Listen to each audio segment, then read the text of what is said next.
Did you ever think a city bus would be the most terrifying vehicle in Hollywood? Speed hit theaters in June of 1994 and immediately rewired what an action movie was allowed to be. Keanu Reeves played Jack Traven, an LAPD officer whose entire strategy was to go faster and figure out the rest later.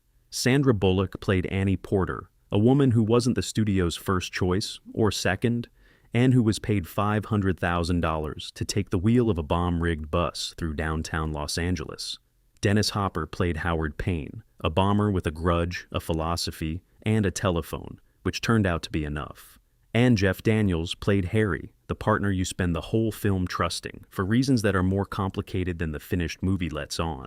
Directed by John Bont in his feature debut and produced by Mark Gordon, Speed cost between $30 and $37 million and grossed $350 million worldwide. It beat Pulp Fiction at the box office, not narrowly, 3-1. Today we're counting down 15 facts you didn't know about Speed, how Sandra Bullock earned $500,000 for the film that made her and $10.5 million for the film she's still embarrassed about. A villain who walked onto set fresh from one of the most humiliating films in Hollywood history, and the most quoted line of the decade that nobody will admit to writing. Hit like and subscribe so you never miss a deep dive into the films that shaped us. Let's get into the countdown with number 15. Number 15, Speed was born from a misremembered movie. Screenwriter Graham Yost got the idea for Speed from a conversation with his father, Elwy Yost, a Canadian television host who could talk about movies for hours and, as it happened, occasionally improve them in the retelling.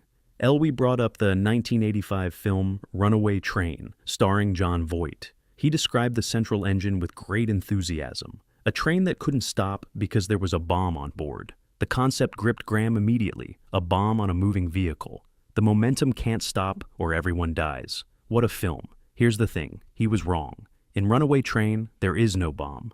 The brakes freeze because of a mechanical failure. Elwy Yost had watched the film, loved the film, and then quietly invented a more interesting version in his own memory.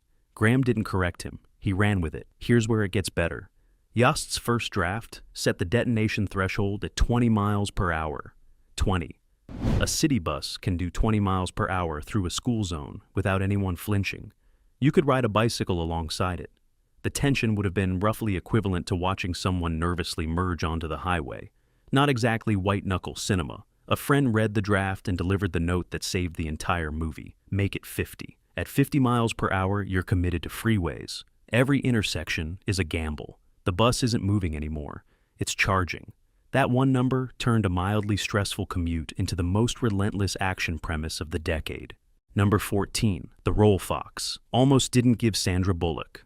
Sandra Bullock was not Fox's first choice for Annie Porter. She was not the second or third either. She auditioned with a folding chair and a paper plate, standing in for a steering wheel, and the studio wasn't convinced. Casting director Risa Bramon Garcia pushed for her. The studio relented. Bullock was paid $500,000, a solid number, not a star number. The kind of paycheck that says, we'll take a chance on you. The following year, she signed a star in The Net. Her salary, $250,000, less than Speed, not because her value had dropped, but because the deal was struck before Speed opened. She had negotiated herself into a lower paycheck on the next film before anyone knew what the first film was about to do to her career. Speed grossed $350 million. She was on the cover of magazines. The press gave her a title that would follow her for the next 2 decades. America's Sweetheart. Her salary for While You Were Sleeping, negotiated in the same period, came in at $1.2 million. Her first 7-figure payday. Then, A Time to Kill. In 1996, $8 million. The trajectory was vertical, and then Fox came back with Speed 2, Cruise Control, and offered her $10.5 million. She took it, partly in exchange for studio backing on Hope Floats. She has since called it, publicly and repeatedly, her biggest career regret. Makes no sense. Slow boat, slowly going towards an island, she told Entertainment Weekly. Speed launched the career, the sequel paid for it. Number 13, Keanu Reeves trained for the jump. They didn't use. John Bont made it clear early in production that his lead actor would not be performing the car-to-bus jump. The sequence where Jack Traven launches himself from a moving Jaguar and lands on the bomb-rigged bus is precisely the kind of stunt that comes with a liability form attached. Bont was explicit. Stunt coordinator, stunt double. Lead actor stays on the ground. Reeves had other ideas. Without telling anyone, he started training with the stunt team in his own time, drilling the jump until he felt ready. On the day of the shoot, he went to Bont and said he was doing it. By several accounts, Bont hadn't known Reeves had been practicing. He had assumed the conversation was settled. It was not. Reeves did the jump and nailed it. Here's the thing.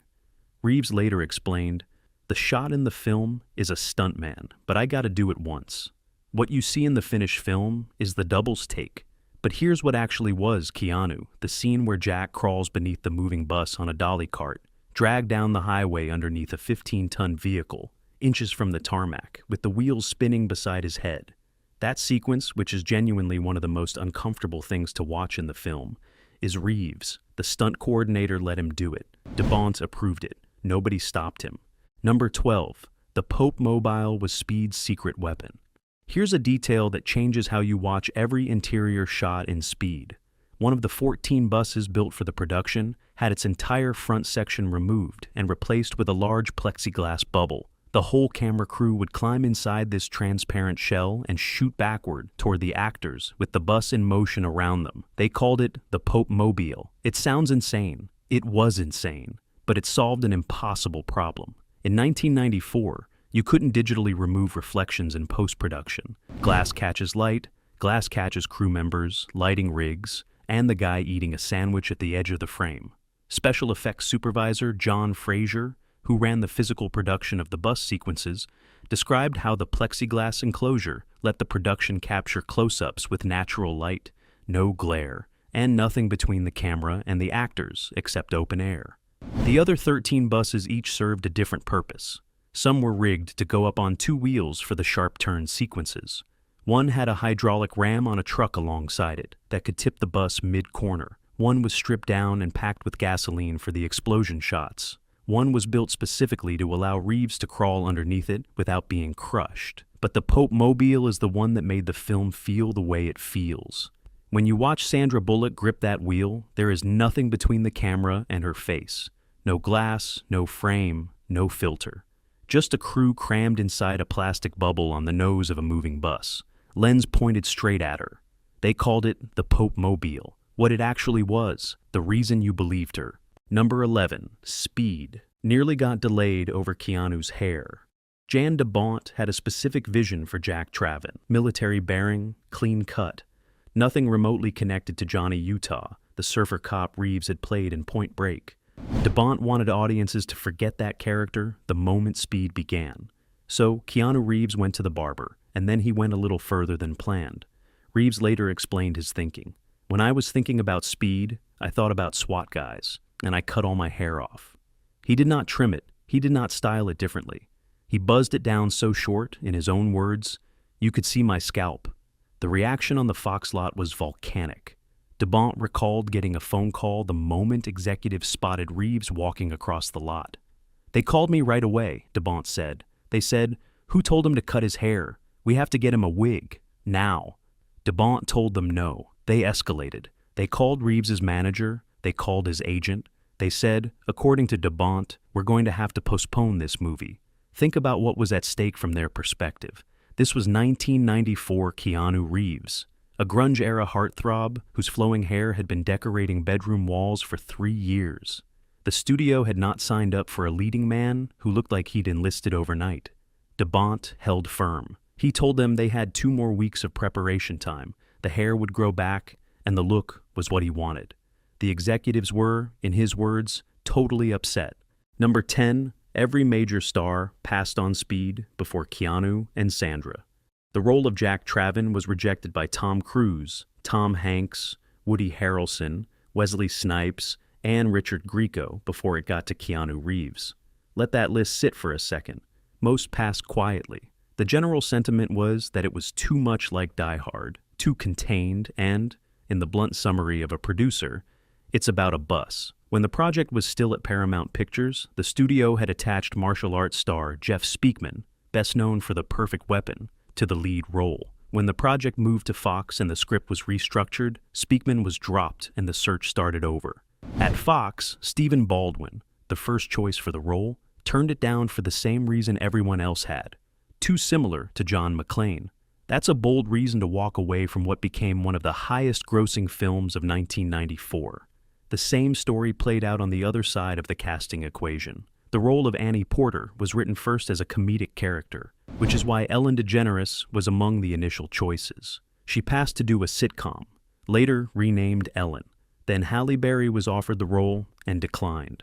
By the time Sandra Bullock walked in and auditioned with a folding chair and a paper plate standing in for a steering wheel, she was not the first name on anyone's list. Halle Berry later said publicly that turning it down was a mistake. Ellen DeGeneres got a sitcom, and Sandra Bullock, audition prop, a paper plate, became the biggest female box office star of the decade. Every single person who said no had to watch that happen from the outside. Number 9, the elevator scene, came from a real Fox Plaza nightmare. During production of Die Hard in 1988, Jan de Bont was working as director of photography at Fox Plaza in Los Angeles. He and his crew got stuck in an elevator. Not briefly stuck, not a minor delay. Stuck at the 40th floor, unable to move, until the fire department arrived and pulled them out through the roof hatch. When de Bont was handed Graham Yost's script for Speed, the very first addition he made was a bomb planted on an elevator. That's the whole story. A man got trapped in a building. 6 years later, he turned it into the opening scene of his debut film. The opening act of Speed, the sequence that establishes Jack Traven as a hero, introduces Howard Payne as a villain, and sets the entire film's tone, came from de Bont's own experience making someone else's movie. Before that elevator, de Bont spent nearly 3 decades as a cinematographer. Die Hard, The Hunt for Red, October, Basic Instinct, Lethal Weapon 3. He shot all of them, watching John McTiernan, Ridley Scott, Paul Verhoeven sit in the chair he wanted. He knew action from the inside out. What he didn't have was the title. Number 8, Speed turned Dennis Hopper back into a villain icon.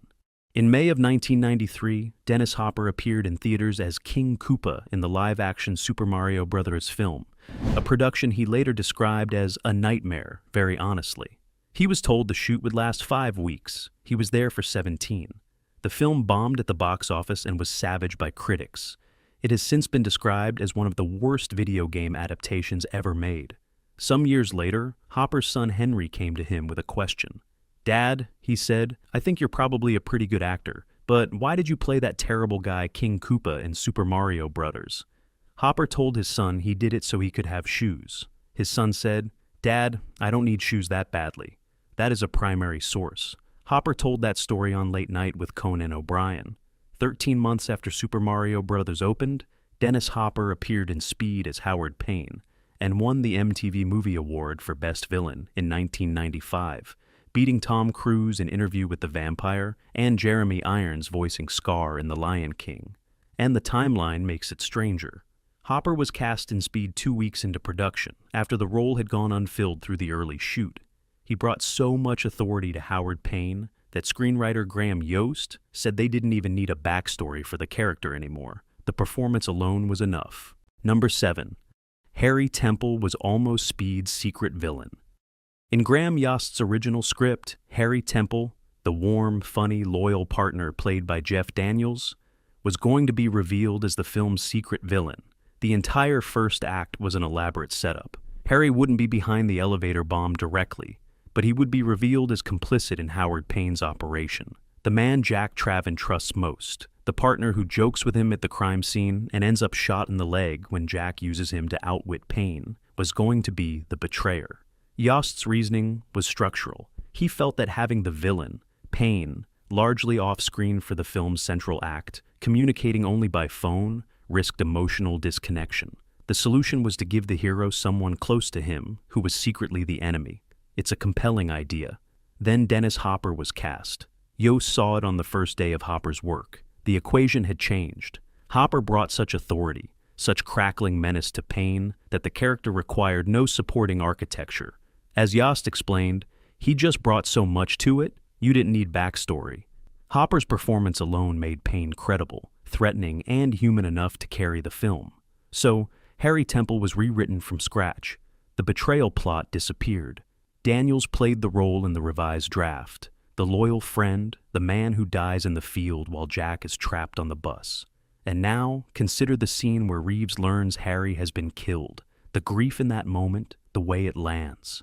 That character, the one whose death breaks the film's heart, was originally written to be its monster. Hopper showed up and made Harry's death possible by making his own villainy sufficient. Number 6. Speed almost ended as animated drawings. Speed went over budget. This is not unusual in Hollywood. Most films do. What is unusual is exactly when the money ran out and what 20th Century Fox did about it. By the time production reached the subway finale, the climactic sequence where Payne hijacks an underground train and Jack and Annie fight him through the tunnels, there was nothing left. The scene hadn't been filmed. The money to film it didn't exist. And Fox had already scheduled the film's first test screening, so the audience who watched that early cut of Speed sat through roughly 90 minutes of white-knuckle bus tension, one of the most relentlessly paced action sequences ever assembled, and then the film's final act played as animated storyboards, drawings, a very intense, very expensive PowerPoint, where the climax was supposed to be. The audience lost their minds anyway. They were so completely locked into the film, so invested in Jack and Annie and the passengers on that bus, that they cheered the cartoon ending. Fox marketing watched this happen. They counted heads in the lobby. They timed how long people stayed in their seats. The reaction told them everything they needed to know. Fox approved the extra funding. The subway crash was built, filmed, and destroyed on camera.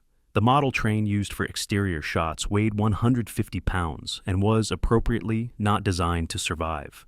The entire climax of the film, everything after the bus, exists because a test audience sat in the dark and refused to stop cheering for drawings. Number 5. The test screening that told Fox everything. Every studio runs test screenings. It's science, or at least it tries to be. You watch the audience, you count how many people get up during the film. You note where they check their watches. You measure the exits. Tom Sherrick was Fox's senior executive vice president, the man who oversaw the studio's domestic releases. During an early test screening of Speed, he was doing exactly this, standing in the lobby, watching the exits, tracking foot traffic. In a standard 2-hour film, people get up. Popcorn runs, bathroom breaks, fidgeting. An action movie gives you cover. You can step out for 90 seconds and probably not miss anything critical. Not this time. As the bus sequence escalated, Sherrick noticed something he had not seen before in years of test screenings. People would stand up to head for the bathroom. They'd walk toward the exit, and then they'd stop turning around. They kept their eyes locked on the screen and shuffled backward down the aisle, unwilling to lose visual contact with Keanu and Sandra for even a second. Full-grown adults moonwalking toward the lobby because they could not bring themselves to turn their backs on the film. The lobby stayed empty. The concession stand sat untouched. Sherrick watched this happen and understood what it meant. The movie didn't need a campaign. The pacing did everything. Fox moved the film's release date from August to June, a decision that placed it directly into the teeth of the most competitive summer in Hollywood history. Forrest Gump, The Lion King, True Lies, The Mask. Speed opened against all of them and finished the year as the 5th highest grossing film worldwide. They didn't need more time. They needed to get it in front of people as fast as the bus. Number 4. Speed's most famous line has no clear writer. It is the most quoted line from one of the most quoted films of its decade. Howard Payne picks up the phone, gives Jack Traven the terms, and ends with, "Pop quiz, hot shot. There's a bomb on a bus. Once the bus goes 50 miles an hour, the bomb is armed. If it drops below 50, it blows up. What do you do? What do you do?" That line was tattooed in the 1990s. It is on merchandise. It spawned a game show. Homer Simpson paraphrased it on The Simpsons. And the paraphrase became so embedded in culture that IMDb actually lists "The Bus That Couldn't Slow Down" as an official alternate title for Speed in their database. The line escaped the film and colonized everything around it. Here's what makes the origin genuinely strange. Graham Yost, the credited screenwriter, has consistently told audiences that Joss Whedon wrote the line, crediting Whedon with 98.9% of the film's finished dialogue. Whedon rewrote the script 1 week before principal photography and was proud of the work. He filed for a Writers Guild credit and lost the arbitration. Under WGA bylaws, you can rewrite virtually every spoken word and still fail to qualify.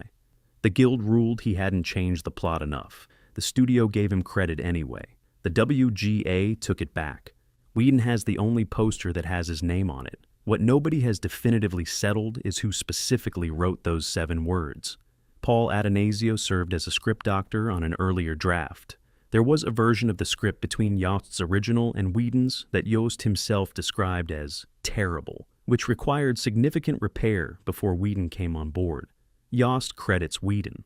Atanasio has never publicly addressed the question. 3 writers touched the script at different stages, and the most memorable line any of them produced has never been cleanly claimed by any of them. It exists in the film as a kind of authorial ghost, spoken by Dennis Hopper, landed by the audience, owned by no one in the room where it was written.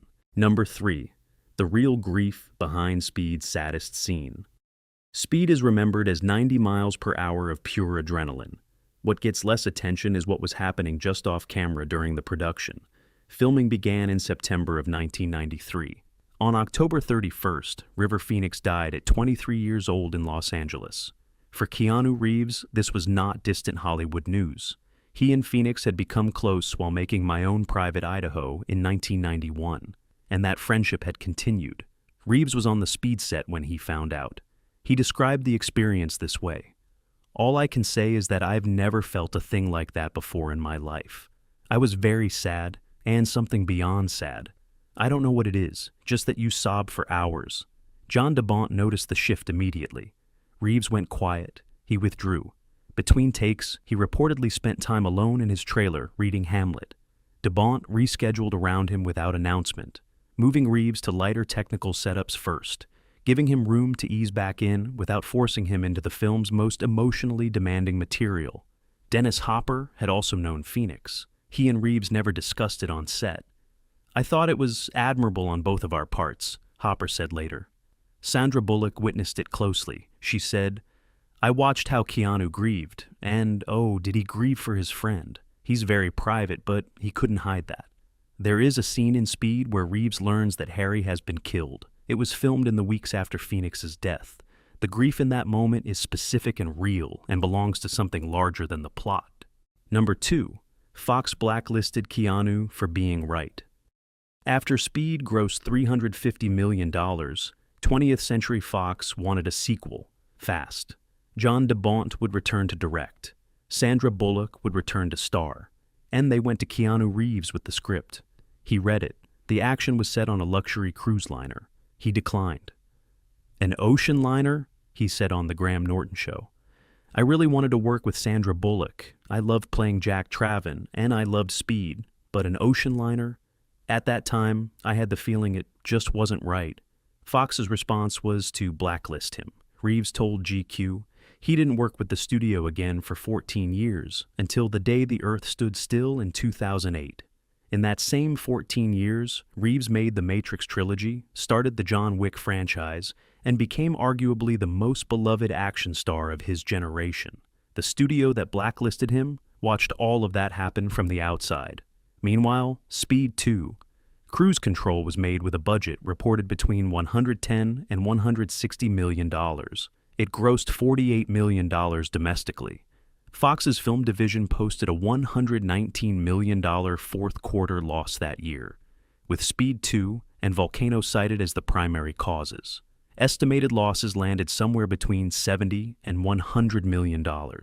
Sandra Bullock agreed to do it in exchange for studio backing on Hope Floats, and has since described it as her biggest career regret.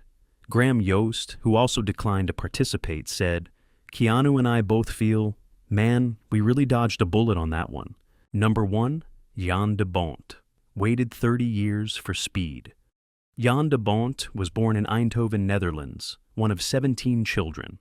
He studied at the Amsterdam Film Academy, shot his first film in the 1960s, and spent nearly 3 decades as one of Hollywood's finest cinematographers, the person who decides how a film looks, never what it is or who it belongs to. He shot Die Hard. He shot The Hunt for Red October, Basic Instinct, Lethal Weapon 3.